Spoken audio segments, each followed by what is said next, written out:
Welcome to this session on new approaches to music publishing and retrieval. My name is Vivian Teresa Tompkins. I'm a PhD student in musicology at Northwestern, and I'm serving as session chair today. So our first speaker in the session will be Dr. Rosana Lanzelotte. She holds a bachelor's degree in music and a PhD in computer science. And in 2009, she founded the Musica portal, which makes available musical scores of Brazilian repertories from all times. And among her other accomplishments, she was named Chevalier de l'Ordre des Arts et des Lettres, forgive my French, in 2006 by the French government. And today, she'll be telling us more about the ongoing efforts of Musica to make Brazilian music scores accessible and to advocate for Brazilian music and musicians. So without further ado. Thank you.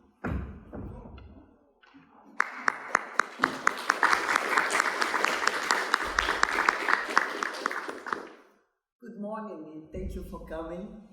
I'd like to thank IAML for the opportunity of talking about Brazilian music and Musica Brasileiras. As mainly people are not acquainted with Brazilian music, I'm starting about talking about music collections in Brazil. As usually, they are gathered in churches, libraries, archives, and museums.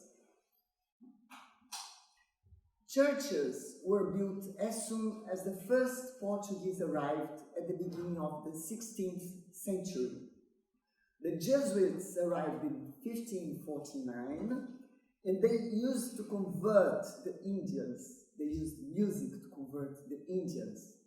And such, they contributed to creating a rich music tradition in Brazil.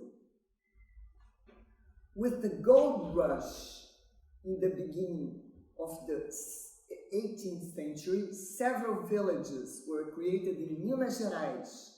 Many churches were built and music was composed for the services, as much as in Portugal, where religious music plays a very important role.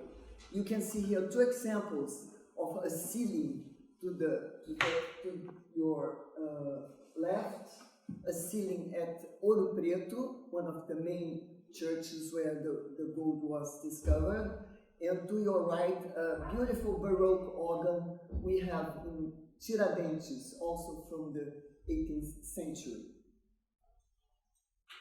You can see two examples of music kept in Minas Gerais archives. The one to your left is a very famous Minas composer, Manuel Dias de Oliveira, and the one to your right is a copy of an overture by our emperor composer, Dom Pedro. Of course, it was written in Rio de Janeiro, but Rio and Minas were connected through the golden pathway, so repertoire circulated between Minas and Rio de Janeiro. The Portuguese court moved to Rio de Janeiro at the beginning of the 19th century to avoid Napoleon's invasion. Prince John took with him to Brazil the precious volumes of the Royal Library that later originated the National Library.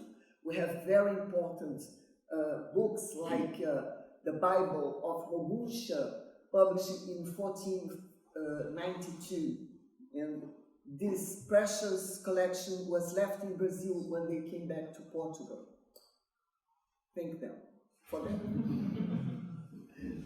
In 1891, prior to leaving Brazil after the proclamation of the Republic, his grandson, Dom Pedro II, donated to the library the Teresa Cristina Maria collection. Teresa Cristina Maria was his wife. It comprehends a large number of musical scores previously owned by Dona Leopoldina, his mother, and Dona Teresa Cristina, his wife, both piano players. You can see here a manuscript, the front cover of the manuscript of Il Guarani, the most famous opera by Carlos Gomes. And here you can see two examples of Dona Leopoldina's collection.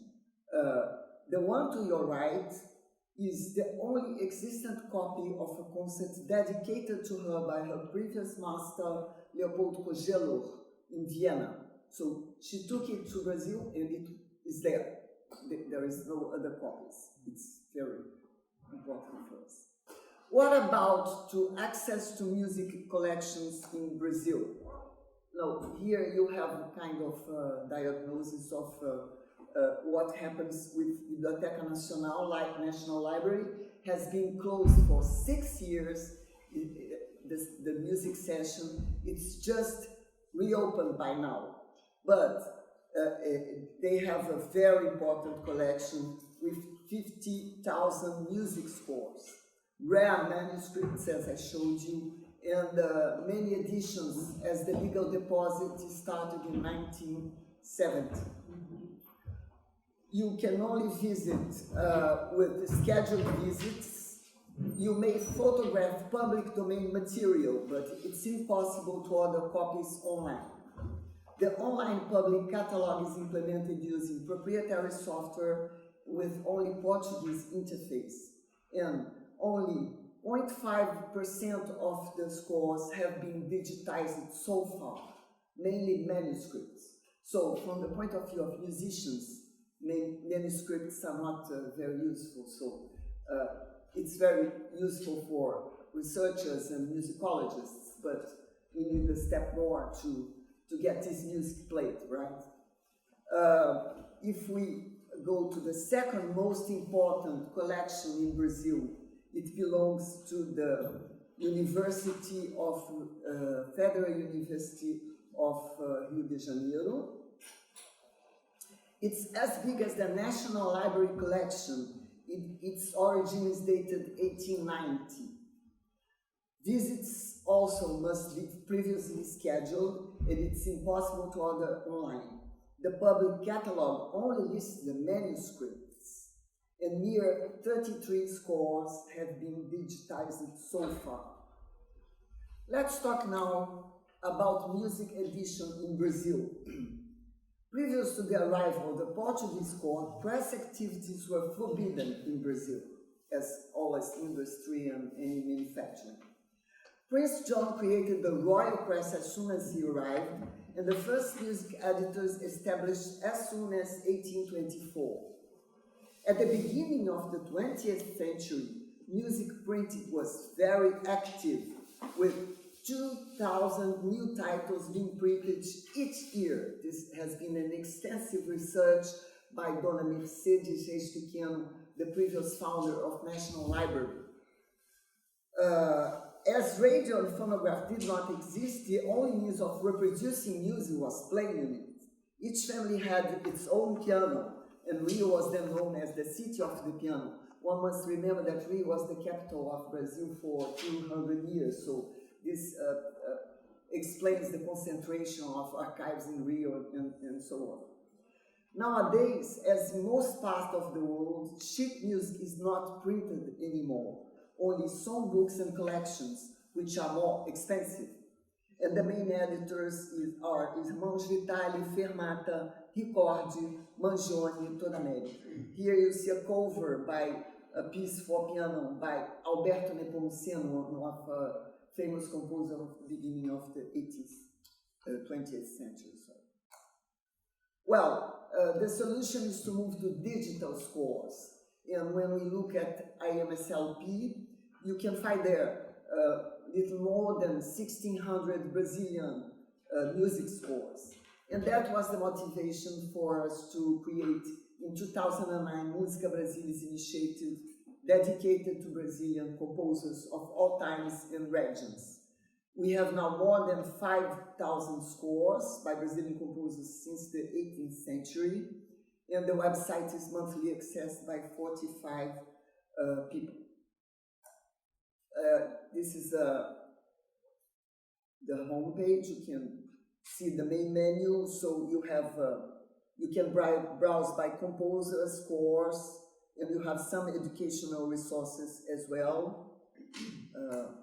Here is the page of Antônio Carlos Gomes, which is one of our most famous opera composers. The biographies presented is in like a trajectory, so we can fix the play the videos and audios at the time they were composed by him. And if you browse the scores, you can access them by these icons. Since last year, Musica Brasileiras is sponsored by Instituto Cultural Vale and BNDES to carry a large-scale initiative concerning 5,000 new music scores by public domain composers. We have already published 3,000 scores in the scope of this project. The collection is curated by a committee constituted by eminent musicologists of all parts of Brazil, including Tony. We have 11 partner institutions granting the access to their collections, including, of course, the most important as National Library. And we publish practical editions with separate parts, all identified by ISMN number. Regarding the implementation, we are using open software and ORM-based metadata model. The digital collection will be compliant with W3C, linked open data, and FAIR principles. We are using Wikidata as a hub for linked open data and FAIR principles. So we are exporting our metadata on composers and compositions to Wikidata. An important issue is the long-term preservation that will be taken care by IBICT, an official Brazilian agency. And I'm glad to tell you that yesterday I received an email by the Library of Congress electing Musica Brasileiras website to be pointed out for long-term preservation by the Web Archive Initiative. So this is another opportunity of long-term preservation. We are very much concerned about reuse, so our PDF score images are regularly exported to Wikimedia Commons, and the Brazilian Virtual Memory Network, a national library initiative. And now we intend to export our collection also in Coda. Well, here you have some examples and numbers of from the collection. José Maurício Nunes Garcia, the most important Brazilian composer of the beginning of the 19th century. We have 184 scores published, mainly religious music, liturgical music. Ernesto Nazaré, we have all his 226 scores for piano. Alberto Nepomuceno, very important nationalist composer of the beginning of the 20th century. You have 6 string scores, including all piano pieces, 3 string quartets, orchestral pieces, piano trio, and so on. Chiquinha Gonzaga, our most prominent female composer, we have published 153 scores by her, mainly for piano. Villa Lobos is not yet in public domain, so we are not allowed to publish his scores. But we show the first page and we point to the National Academy of Music website, where you are able to order or copy his scores, of course paying in this case. Well, I'll talk about Carlos Gomes, our most famous opera composer.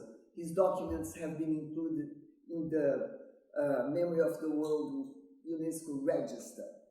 He was the only non-European that had 2 premieres at Alla Scala Theatre at Milan. There are 90 scores by Gomes at Musica Brasileiras website, including all the overture and his 2 main operas in integral editions, I Guarani and Lo Schiavo. The overture have recently been recorded by Philharmonic Orchestra of Minas Gerais, Naxos, with a great acclaim by the critics. The scores have been provided by Musica Brasileiras. They have also recorded works by our opera composer Dom Pedro, which was also, we provided the scores. Last year we had the 200 years of our independence, so everybody played Dom Pedro in Brazil and also Portugal. All the operas will be edited and published as part of the new initiative. You have here Gomes' famous opera Il Guarani, premiered at La Scala on 1870, has been recorded and staged by Plácido Domingo, fortunately enough for us. The complete score and parts, including piano reduction, are available at Musica Brasileiras website. But, surprisingly, if we query rhythm, none of the 19 records by Gomes point to manuscripts in Brazil, where the main manuscripts are. And that's our National Library fault, of course. And I'm trying to convince them it's important to publish the records on rhythm and also the other institutions. Let's hope I have some success in the future. Well, what about female composers? We have 37 female composers in the database, and this number is continuously increasing. Local research in the North and Northeast archives are revealing female composers that have never been edited and whose work has not circulated. Many women were musicians or piano players at the beginning of the 20th century because we didn't have radio or phonograph, and several of them became composers themselves. We have designed a virtual exhibition for Google Arts and Culture called Femina Musica Brasileiras, where you can find a sample of Brazilian women composers. Let's take a look at the birthplace of composers. I'm talking about our sample, of course, of 500 composers on search. So, of course, the Southeast contributes with much greater number, 65%, because Rio, São Paulo, and Minas Gerais are both concentrated on the Southeast. So this explains this concentration. Northeast, where Brazil was born, if I can say so, contributes with 17%, but the Northeast villages are all at the littoral, and many archives have not survived because of this. The North has been very rich to latex, so this explains the important concentration of compositions created in the North. And South and Midwest are underrepresented. We are seeking to integrate specialists on those regions in order to increase their respective collections. Musica Brasileiras team is composed by more than 50 people now, as you can see, with this large-scale initiative. And I have to point out 9 prominent musicologists specialized in specific repertoires, like Eduardo Monteiro, Henrique Oswald, Guilherme Goldberg, Alberto Nepomuceno, and other colleagues that specialize in special composers, and then we are always aided by them in the revisions and all the important stuff. I like to finish this presentation with a glimpse of the masterpiece by José Maurício Nunes Garcia, the Santa Cecília Mass, composed in 1826. It has been recorded by the Gulbenkian Orchestra and Choir under the direction of Ricardo Kanji in 2009. You can hear the integral performance at Musica Brasileiras YouTube channel.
Thank you.